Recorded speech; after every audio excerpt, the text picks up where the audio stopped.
Yes, hello. Magandang araw na naman sa inyong lahat mga kapatid at welcome na naman sa aking munting channel. Sa bidyong ito mga kapatid ay tuturuan ko kayo ng isang mabisang pamamaraan upang magayuma at mapaibig ang taong iyong nagugustuhan.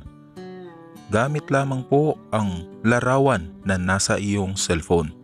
Pero bago natin ipagpatuloy ay inaanyayahan ko muna ang mga first time pang napadaan sa ating munting channel na mag-subscribe na po kayo at pindutin ang inyong notification bell.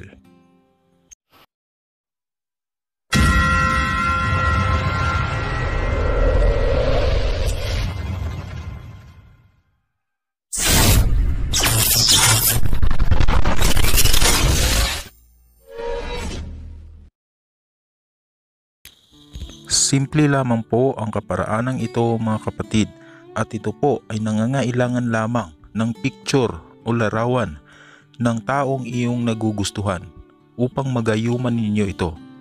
At dapat po ito ay nasa inyong cellphone. O maaari din pong gamitin kung mayroon kang hawak na larawan ng taong ito.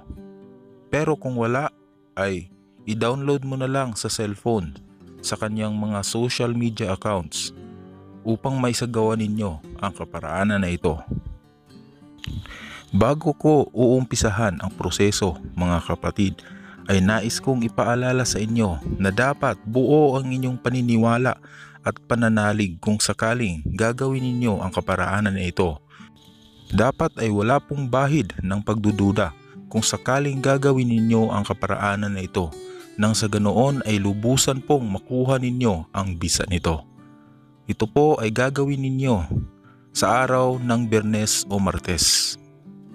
Kayo na pong bahala sa oras, basta't gawin po ito nang nag-iisa ka lamang at walang makakaalam nito. Nang sa ganoon po ay magkakabisa ito.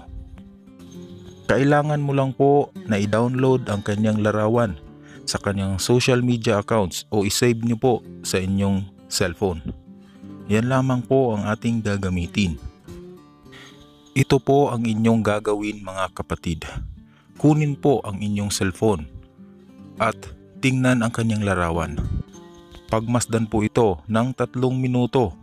Pagkatapos ay ipikit ang inyong mga mata.